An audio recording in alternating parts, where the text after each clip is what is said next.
This podcast is a quest for well-being, a quest for a meaningful life through the exploration of fundamental truth. Enlightening ideas, insights on physical, mental, and spiritual health.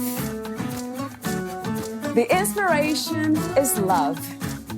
The aspiration is to awaken new ways of thinking that can lead us to a new way of being well. Welcome to Body, Mind, and Soul Healing Conversations.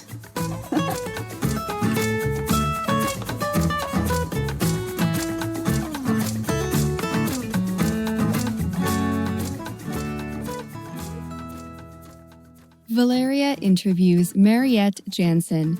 She is a life coach, psychotherapist, meditation teacher, blogger, and speaker. She obtained a PhD in communication science in the Netherlands and worked in corporate organizations. Mariette retrained after the birth of her eldest son, when she qualified as a psychotherapist, a counseling tutor, and a meditation teacher. After 10 years, she decided to focus her client work more on action and goals and has worked since 2011 as a successful life coach. Mariette always knew that something was wrong, but couldn't find what it was. Her parents kept on telling her that she was the one who was wrong. But Mariette knew it couldn't be just her. Growing up in a dysfunctional family took its toll. One of Mariette's reactions to her situation was to develop an eating disorder, Bulimia Nervosa, which lasted 22 years. Although Mariette now realizes that she grew up in a narcissistic family, she only started to understand the full extent of her situation in her late 50s. Her mother, her main narcissist, was the most important person in her life, and most of her actions were inspired by the wish to please her and be on the receiving end of love, acceptance, and respect. It never happened. As a result of her own realization, Mariette discovered narcissism and how it plays out. It was an eye-opener and a sanity saver. All of a sudden, clarity hit and life made sense. It got easier to understand how to deal with it all and apply the behaviors that would support her ongoing happiness and well-being. To learn more about Mariette and her work, please visit drdestress.co.uk. Here is the interview with Mariette Jansen.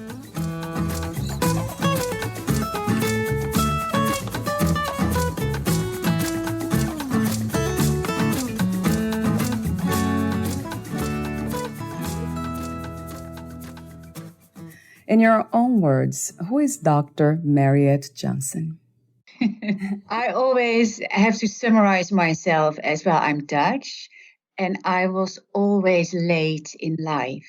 I think that sums me up. Like, I had teenage behavior when I was 35, in the way that, having a bit of a wild love life. So not when I was 18. I got my PhD at university about 3 years later than everybody else. I started my career when I was 27 as well, so that was also not that early. And I met the love of my life when I was 37. I had my first baby when I was 40, my second when I was 44, and then I discovered the work I really, really love and the passion for what I do when I was about 52. So I would say I was always late in life. Before we talk about some of the topics in your book, From Victim to Victor, Narcissism Survival Guide, I have a few warm-up questions, as I mentioned, off record. The first one is, what is life to you, Mariette? Real life is a free-flowing energy that allows me to flow freely with it. And what it means that I am connected to who I am. It means that I can be authentic regardless of what happens around. Oh, I love that. What do you think is the opposite of life? It's fear. It's being informed by fear, which prevents people to do what they want, to think what they want, to feel what they really feel. So it's a flat line. They're breathing and they might go to work and they might have a family, but the emotional connection to themselves isn't there. So you might as well be dead. It's a way of being dead, but I didn't want to say that. Right. That makes a lot of sense to me. Very much. And my other question about life is, what do you think is the purpose of the human experience? I think we're here to grow. You said earlier, everything is energy, and I'm totally with that. And I think raising vibrations means we are raising an awareness, we are raising a happiness and a lightness of energy. And I am here to raise my vibration in order to help others to raise theirs. Let me ask you a question that relates to your work already, although we have a section for that. What is to be a victor to you? What's the meaning of that? I think that's someone who is authentic, who doesn't have to hold back out of fear, out of circumstances. You're a victor in your life if you can be the real you. I have two questions that relate to being a female in a human body. What do you love the most about being a woman?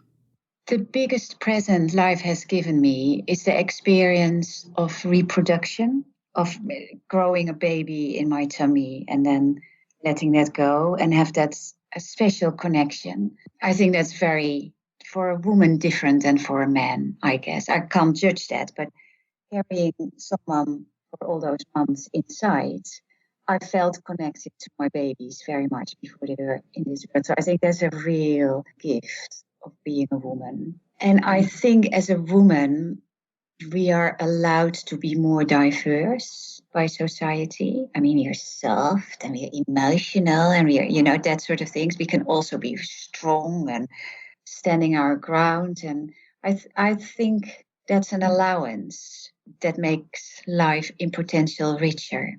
I would not want to be a man. My other question about being a woman is, what is the most challenging aspect about being a woman? Sometimes not being seen as a person, being seen more and treated more as what people associate with a woman, or being weaker, or being, not counting in the same way. Yeah. What is the meaning of freedom to you, Mariette?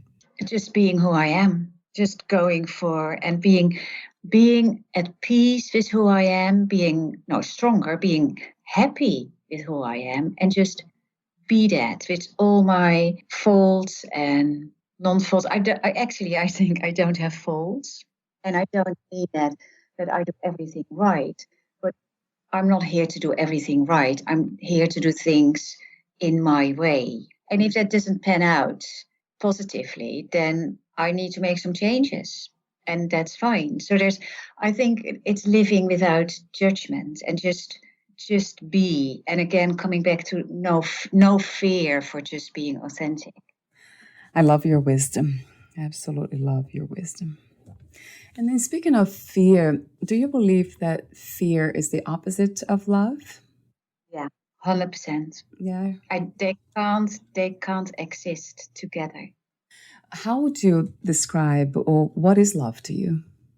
Love is an energy that gives, that doesn't ask. So I love my children and I can give that energy to them, and I don't need anything back. It's nice if you get something back, but I don't love them because of that. I love my husband because he is who he is, and I don't ask anything back as a condition. And he loves me. So that's nice. It's nicer to love people who then love you back. That makes it easier. But I think love is a giving, glowing energy. And I think it's an energy as well that should inspire others to be a better person or a lighter person. You know, where Scott Peck from The Road Less Traveled, I love that when he talks about romantic love or a relationship between people, where he says love, the what needs to come from love is a spiritual growth for both of the partners. That's interesting. This is the second or the third time that this book has been mentioned. Yeah. I'll make a note of that. I need to read it. So you spoke of unconditional love. That's what it sounds to me. Mm-hmm. So do you think it's possible to have the same kind of love for ourselves? Unconditional self-love? Yeah, absolutely. It's something you need to work on because Right. it's like with all these good things, they don't fall out of the sky. You know, there are lots of angels around that will help us. There are lots of other entities or energies that will be there to help us. But it requires work. True. And what it is I talk a lot about noise on the line and society, other people, limiting beliefs, all sort of negativity is actually noise on the line that gets between you and your real self-love, self-acceptance, self-joy. Bringing the subject of your work into this section. So how do you distinguish self-love or unconditional self-love from self-centered behaviors and selfishness? When you're selfish and when you're in a negative way self-centered, it makes it negative because usually other people pay a price for that.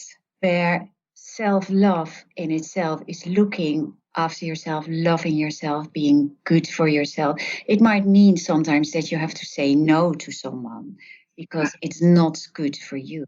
But saying no to someone because otherwise it's not good for you is in it. How do I say it? It's in itself.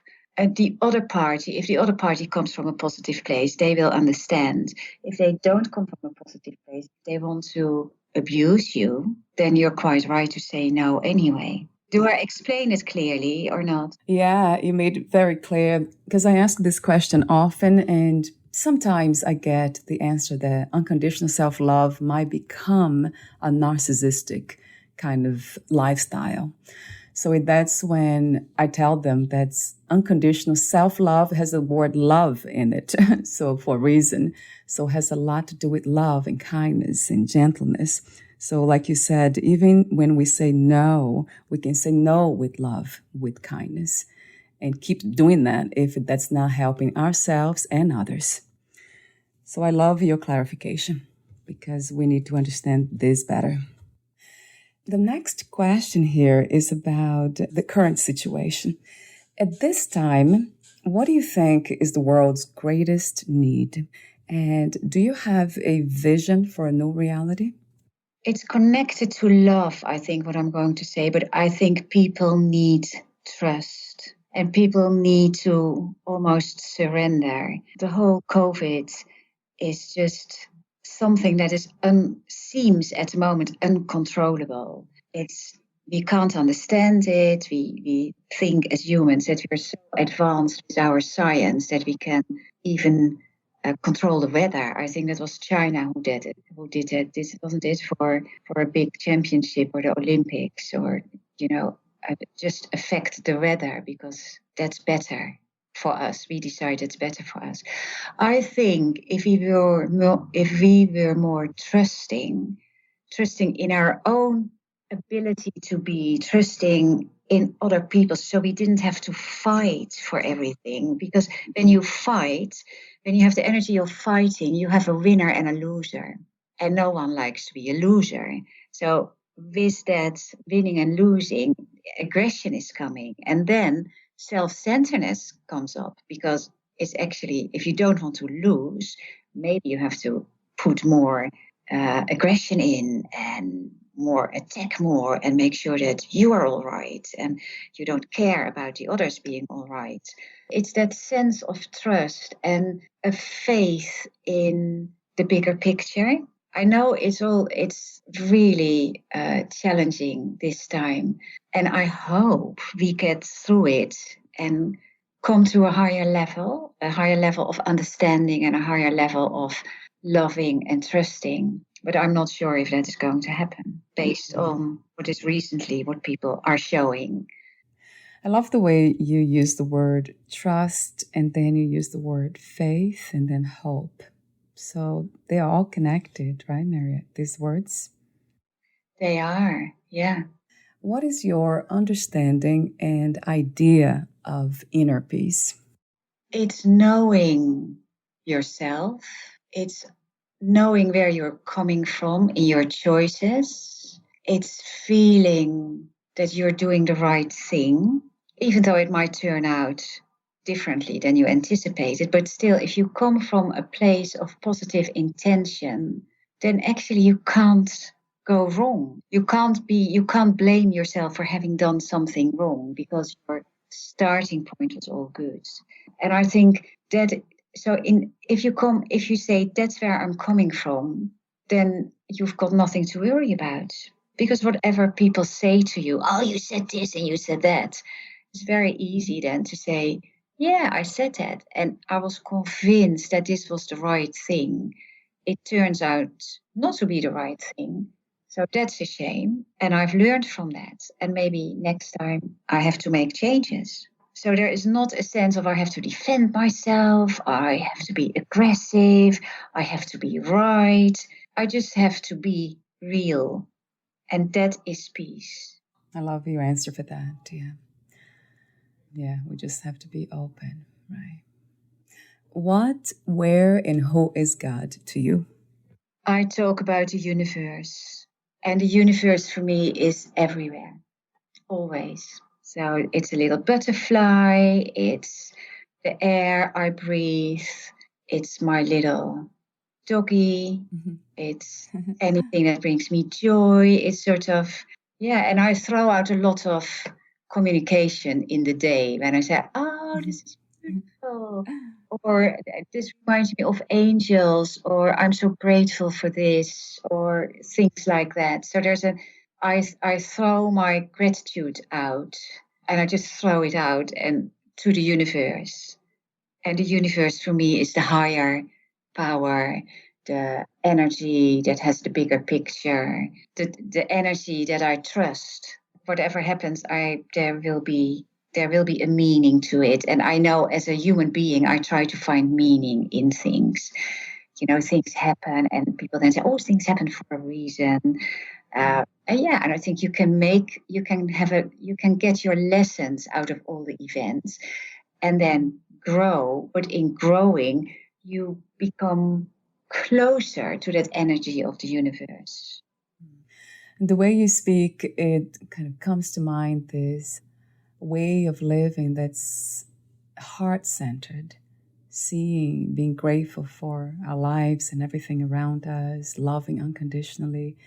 That is almost like we are not coming from the mental activities, that the mind now is a servant to the heart. That's what it sounds like. Yeah, how wonderful.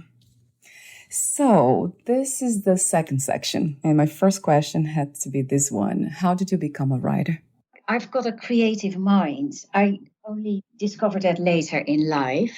But my creativity is the way I can really enter my emotions is through writing. So I have always journaled. I have always done things like writing.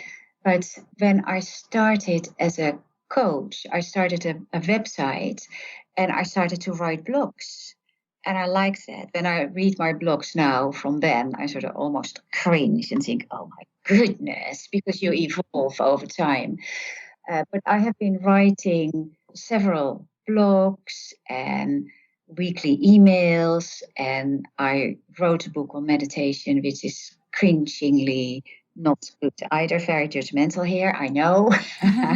But it's through all that exercising my writing and improving my writing through practice. I reached a point last year when I just felt ready to write about what I needed to write about, and that is my book. That's the book that that we are talking about, I guess, the From Victim to Victor. And it's interesting talking to you and bringing all this inspiration from, being from the inside, being authentic, being real, talking my truth. That is what I was ready to do in last year's August. So that's what I did. Wow. And because I've done all that writing and blogging before, it was easy to do that. Yeah. How wonderful.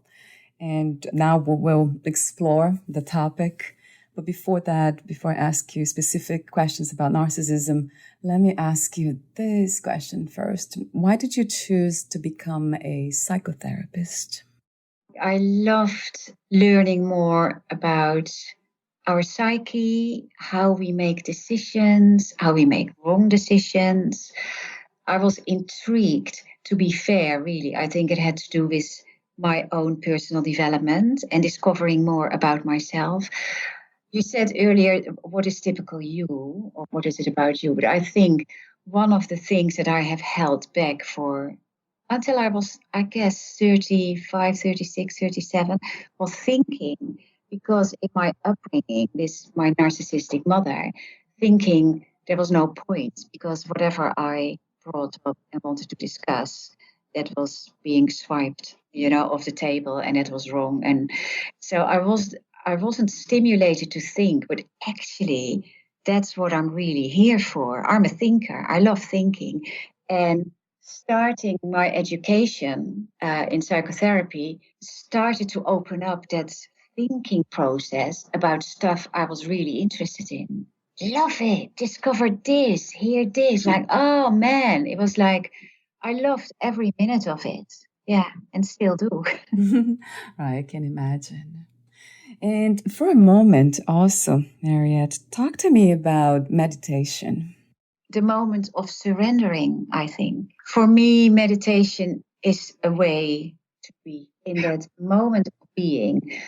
I can't be judgmental. I need to be open-minded. I never know what's going to happen. I don't have to do anything. I can feel my body just melting as a candle, as if I'm sort of lit by a candle. I'm just all flat. Every meditation, every longer meditation is an adventure in itself. I love that. A spiritual adventure. Well, everything's spiritual, so yeah. My other question, let me see how I'm going to ask you this one that relates to your book directly. What was the intention of writing your book, From Victim to Victor? There's a bit of a background there. So I have been toying with the idea of writing. It's toying and it's in the back burner of my mind and it was simmering. And then I'm originally from a family of 5. My sister died, my brother died. So then my father was there, my mother and me. And last year in July, my father died. And I felt that a sense of freedom. I didn't have to look after him, or I didn't have to protect him, or, there was nothing left from our family but my mother and me. And with my mother, I wasn't in touch with her anymore. I didn't want to have anything to do with her. I was done. And my father was gone as well. So, that was that. And that gave me the freedom to sort of start with that book. And first of all, I thought maybe it's for me to my own process and helping me. I think maybe some of it did. But what it did, it made things much clearer. So it was good for me. But my other things were I wanted other people to understand what was happening to them. And the other reason was people who had no idea what narcissism was. I wanted them to understand if they wanted to understand. I wanted to give them a tool to understand. And it all came to life in August. So I started writing in August, but I also started to talk to people. I do a lot of networking. And I was just inviting people to share their stories with me around narcissism.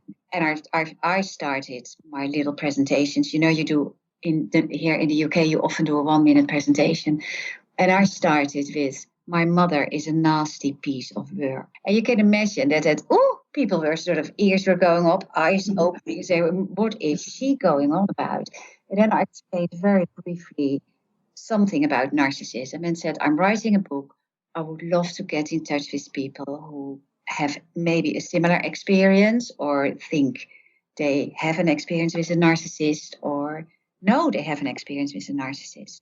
And in the meetings itself, no one said, oh, yeah, no, it's me. It's me and it's my mother as well. But after the meetings, I was always got loads of emails and phone calls of people who said, yeah, I know that I have been under the influence of a narcissist and please, can I talk to you? So I started to collect all sorts of examples, but I had also beautiful conversations with people who, at last, there were people around who understood what I was talking about, and I understood what they were going through.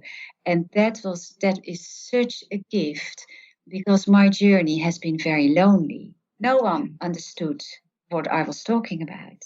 When I spoke about my mother, people would say, oh, I'm sure she loves you. Every mother loves her child. Well, no, not every mother loves her child. Or why don't you reach out to her? She's getting older now. So is it not up to you? I reached that point where I just knew there was nothing there to be gained or to be created. It was only toxic, what happened there. And I removed myself from that. And this is such an interesting topic because I usually don't like using labels for human beings, myself or others, because that creates this stagnation, I guess, this kind of death in the mind. The mind now created this idea that this is it. So in a way, I found that to be unfair from my perspective of seeing life as being this amazing experience of mystery. So it's like, I don't know, I don't know. This is what the mind's telling me, but who knows what is behind all this? So I embraced the mystery. And I guess when I contacted you and then we were in touch and the subject was narcissism, and I have had the experience, I think my mother, she fits those characteristics, those traits. But because I have been perhaps trying to be around her, and what I do is I focus on something about her that I don't know, the mystery. And that brings joy, and that's kind of, this is amazing. And now I'm not at the mind level anymore. I'm not holding on to memories and the ideas of what I think people are. Have you considered the possibility of talking and seeing your mother in such a way as a mystery? No, in all honesty, no, I haven't. But thinking about it, I have 40 years, I have been almost constantly trying to find a way of connecting with her. Her emotional awareness is below zero. It just, things like that just did not happen. Maybe it was because I wasn't able to do that. In our relationship, and every time we were in contact, I came away with a toxic reaction. And I recognized that was not good for me. It was not good for my family, my close family. And those are more important for me than my mother is. And it seemed to be the right thing to just cut her out. And I say just cut her out. That took 40 years. So this was not an overnight decision. And I know what in my whole process happened is I had to give up hope that something was going to happen between us. And when I realized that there was nothing, it was just an empty void, just an emptiness, really. I haven't gone the path that you choose. And for some reason, we make these choices is another mystery, isn't it? Amazing mystery about life. Yeah, I chose this path for some reason, and maybe it works for me. It's whatever works for us, emotionally, spiritually. And let's talk about the condition. So I have a question, perhaps before even asking you what narcissism is. I wanted to ask this one. What is the difference between narcissistic behaviors and narcissistic personality disorder, which is a mental illness? Yeah, they're not quite sure how to call it. Is it a condition? Is it a disorder? Is it a mental illness? I think a narcissist, a real narcissist, has no problem with being a narcissist. The people around them might have a problem, but they don't.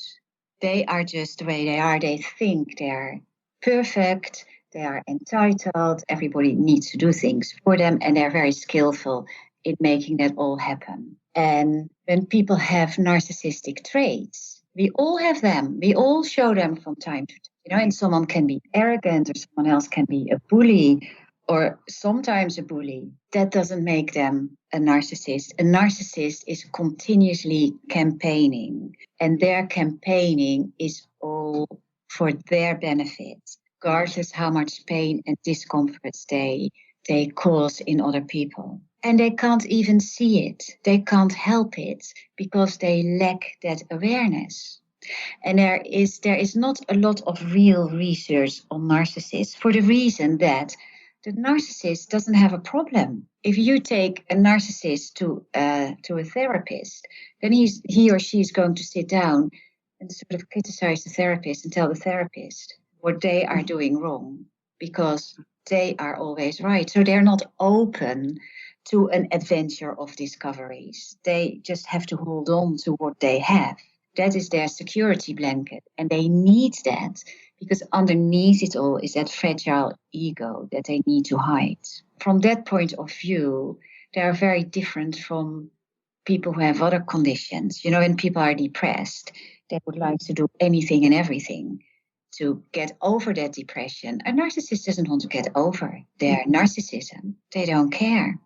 And it's quite interesting. I sometimes say, how do you find out if someone is a real narcissist? You go up to that person and you say, I think you are a narcissist. Oh boy. If someone is then really upset and looks at Lucia, where does that come from? And what do you think I'm doing? And what are you thinking of me? That person might possibly never want to see you again. If that person, if it's another person, you say, I think you're a narcissist.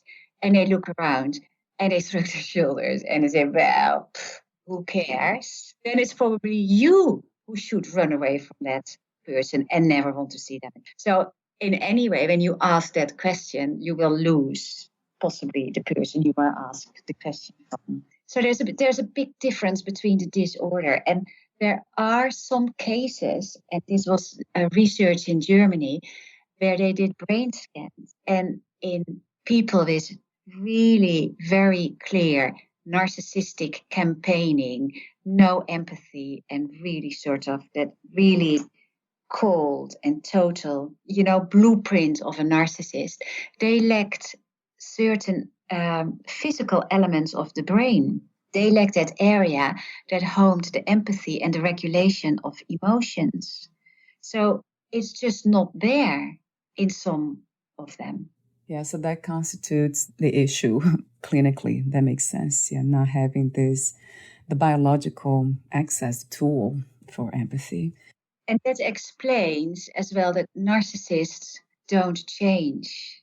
Maybe, I guess you had a similar thing. I always was hoping my mother was going to change. I always was trying to find that little way in that would make us a little bit closer. And only when I gave up the hope for that, this is not going to happen, I was able to really detach. Yeah, that makes sense. Makes a lot of sense, Mariette. So in this case, when we have lost hope, it's because, that's the disorder, something that cannot be accessed, changed anyway. If this is a mental condition at this level, because We know psychopathy is another one that's connected to narcissistic personality disorder. They're sort of similar, right? They have the same characteristics in a way, or share characteristics. The difference is that a narcissist is usually more subtle. So it's way more difficult to put your finger on what isn't quite right. You know, when the psychopath is doing something aggressive or cut someone's finger off, or, you know, they do interesting things, that's really clear. It's really clear that you can't say, if you cut my finger off, there is no possible explanation that makes it acceptable. But if you're continuously say to someone, oh, you're so stupid. Oh my God, oh, I can't believe it. You know, continuously undermining someone's confidence in a way that the victim is going to think that they are mad, that they are going mad. You can't put your finger on it that clearly, because then you would say, you're saying I'm going mad, I'm not going mad. And it's like, what are you talking about? That was just a joke. Why do you take everything so seriously? You're oversensitive, you're hysterical.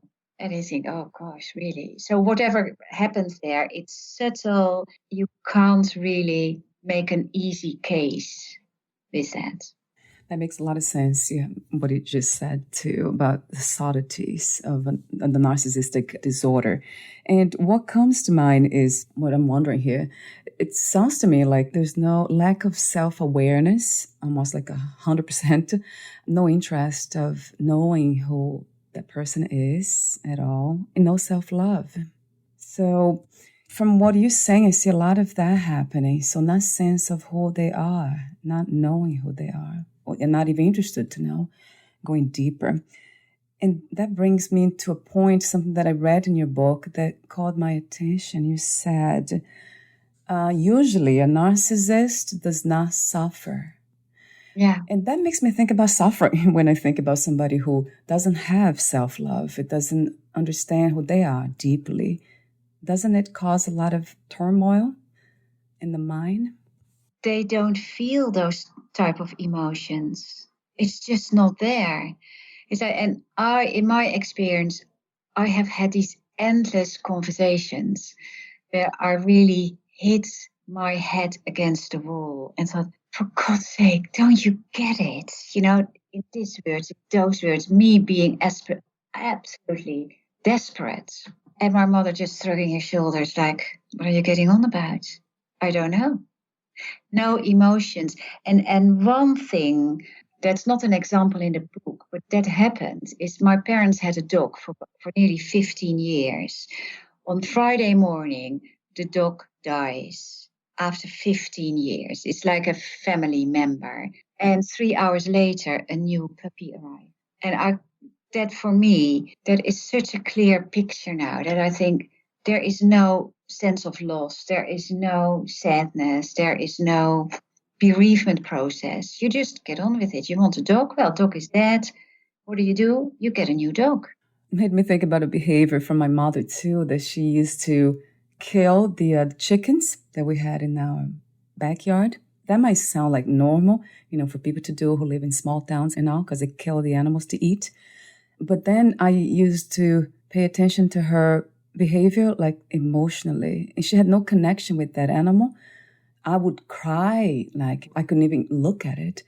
And she would have no emotions at all. She would kill the thing with no remorse, nothing. And that caught my attention as a child. Yeah. So that makes sense. They have no access to empathy. I have one memory of my mother touching me lovingly. And, well, what I thought was lovingly. And that was when I came out of the hospital and I was ill and I was laying in bed and she put her hands on my forehead. I was about 8 years old, I think. And that was it. And for the rest, there was no physical affection being shown, no tactile things. I had to give her a kiss when I left and when I came home. And that was sort of, I had to do that as a sign of love. And that's what you do. But there was no, from her side, there was no emotion at all. Never was. Yeah. But why does it happen? Why would a human being exist here without this connection to themselves and others.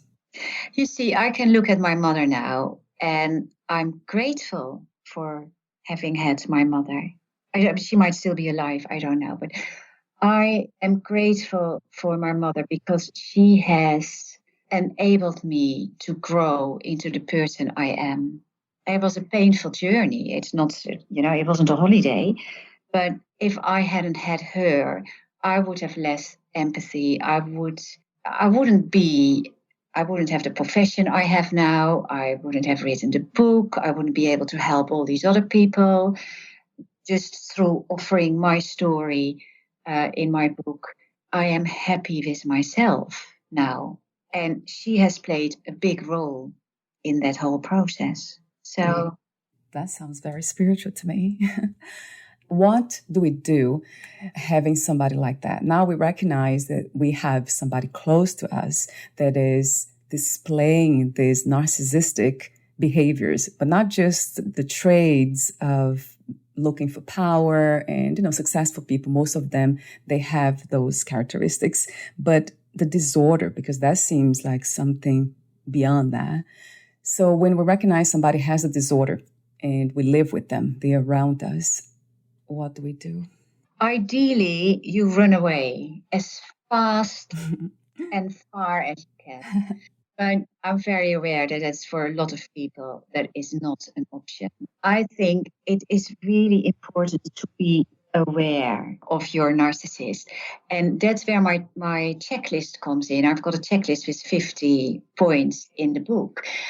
Per checklist, per point, you can really get a clear picture of how you are affected by this person. Feelings, thoughts, behavior, how your happiness is affected.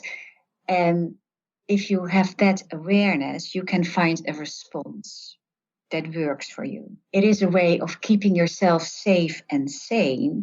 There are techniques of disengage with this person or to protect yourself from an emotional engagement with that person. And that is a way where you can survive. But it is hard work, and it means you have to be on the alert all the time. And I say that in the book as well. It's like they don't change. So don't even try to change them. Change your behavior, create that emotional distance in yourself. Don't give any person information that they can use against you. Don't be open, don't be trusting. It sounds horrible, doesn't it? But it's like, in order to survive that and not let their toxicity come into you, you need to take that action. You need to be very careful. And it's so interesting because clients of mine are sitting here, and if they have a narcissist in their life, and that's one of their issues, half of the session or the whole session, they would happily talk about that other person. And they are sitting there for themselves. And I don't allow them to do that. But it's interesting, they start and I say, listen, you've been sitting here 7 minutes now, and the only person you've been talking about is your narcissist. Why did this happen? How did they think? What was this? What's it? And what a narcissist is doing, they're like an octopus, and they attack your system, and they creep under your skin, and then they creep into your mind, and they take possession of your mental processes. And if you notice yourself continuously thinking about, why is this person doing this? What is that? What would be going on there? What if this? If you notice that, stop doing that. Because people can have their own thoughts. It's not for you to anticipate and think about what others might think, because they can have thousands of thoughts. You only are in control of your own thoughts. So that is a sign. If a narcissist is taking you over, that is what's happening. That's what's happening. So stop that as well. You're not there to continuously think about other people. You've got yourself. That's a job in itself. That's your big job. Yeah. So true. That's very well said. Is there such a thing as healthy narcissism? I mean, what is healthy, what is unhealthy? If someone is absolutely driven, an athlete, an Olympic athlete, a high-flying entrepreneur, artists who are completely obsessed with their art, they might have very strong narcissistic tendencies. They might be real narcissists. They might lack total empathy.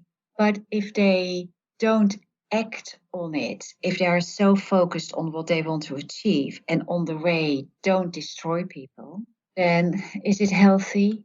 Well, some great achievers are, the big achievements sometimes can only happen because people channel all their energies on that. There's a lot of wisdom there.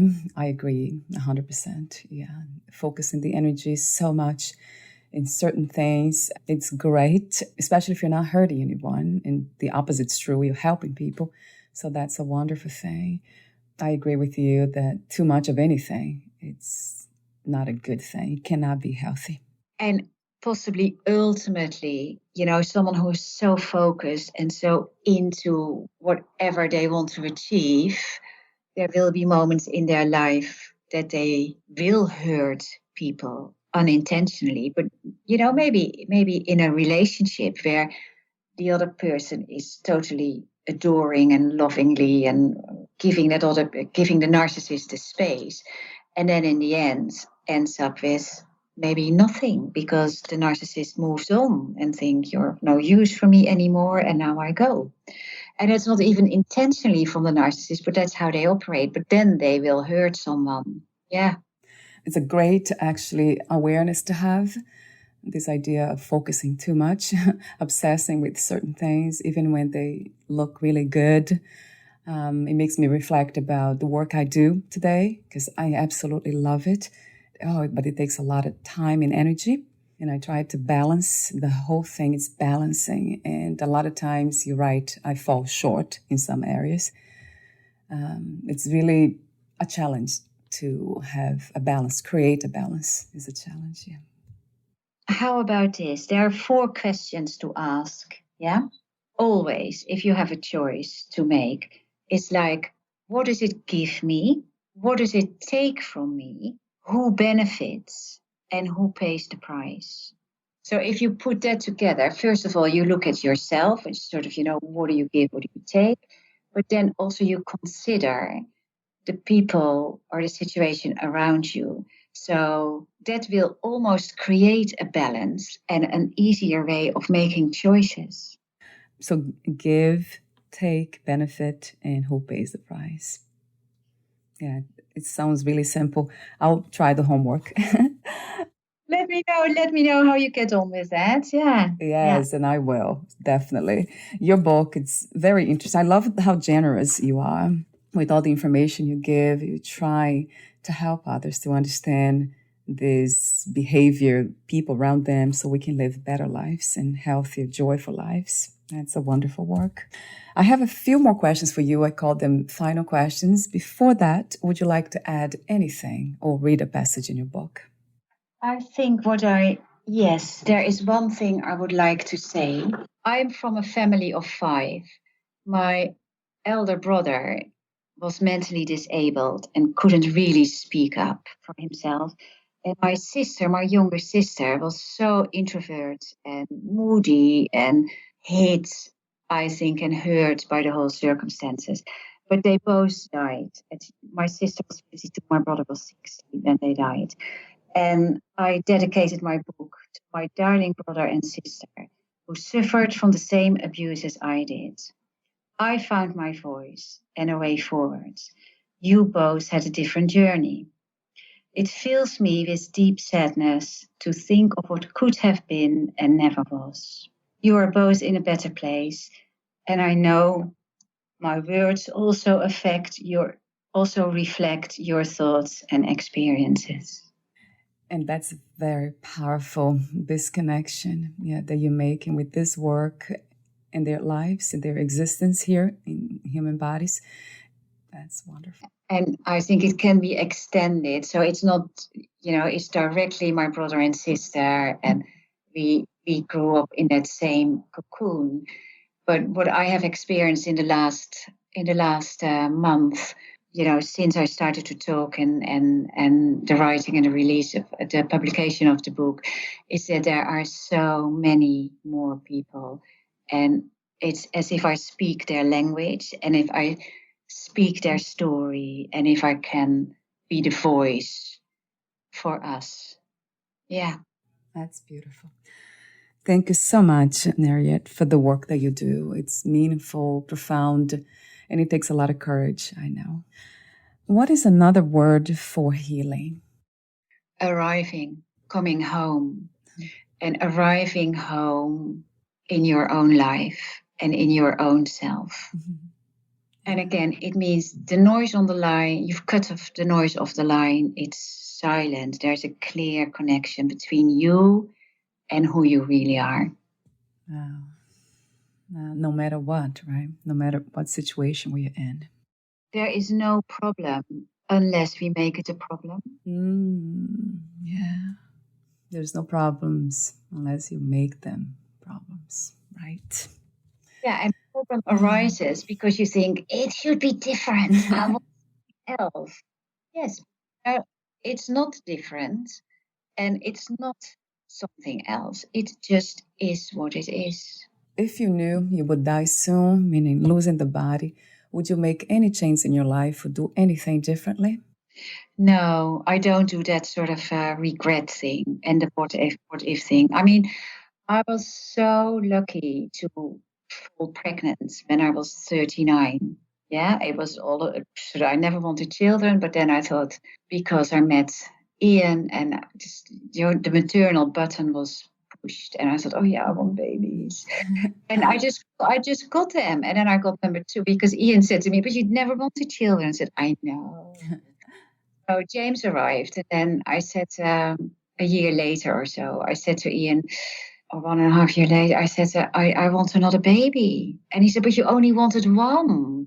And I said, I know. But number 2 arrived, and it was just bliss. And then, very, very young, at a very young age, I entered the menopause. So Ian was delighted because he thought, okay, she's got her 2 children. Yeah, she's done. Nature has spoken for me, and this is it. Yeah. And then people were saying to me, oh, it's such a shame that you didn't start earlier with children because you love them. And I thought, oh God, no, I couldn't have handled that earlier. And it's just life is what it is. And I'm just every moment. Yeah. I mean, it took me a long time to find my freedom and to being at home with myself. But that's just what it is.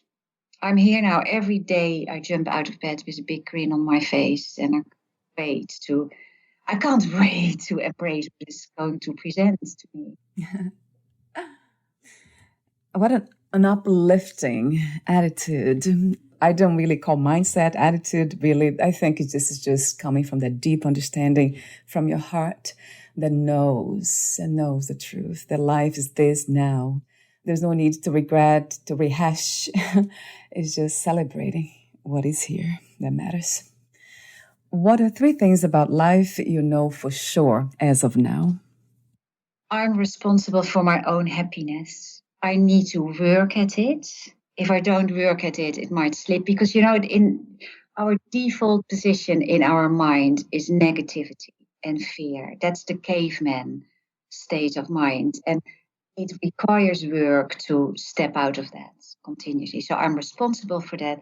I need to work for that. And I think the biggest force, the biggest, most beautiful energy is love. So embrace love, spread love, recognize love, nurture love, find love.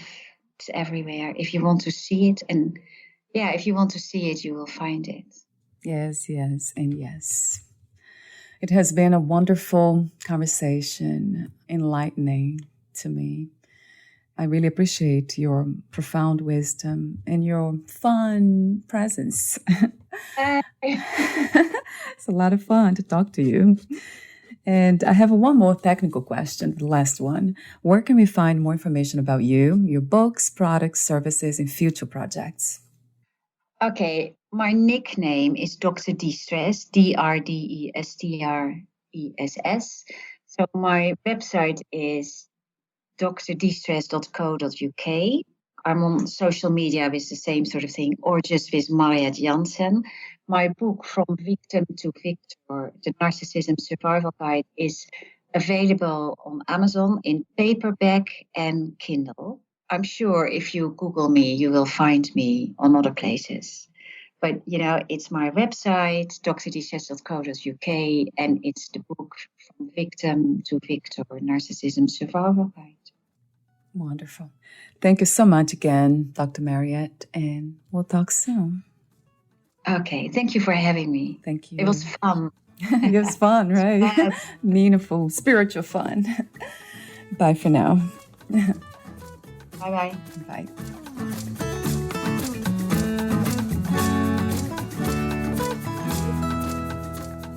Thank you for listening. To learn more about Mariette Jansen and her work, please visit drdistress.co.uk. To learn more about this podcast, please visit fitforjoy.org/podcast. I want to thank the Patreon members, Lawrence McGrath, Mark Basden, Terry Clayton, and Aidan Vickrock. Thank you again for listening, and bye for now.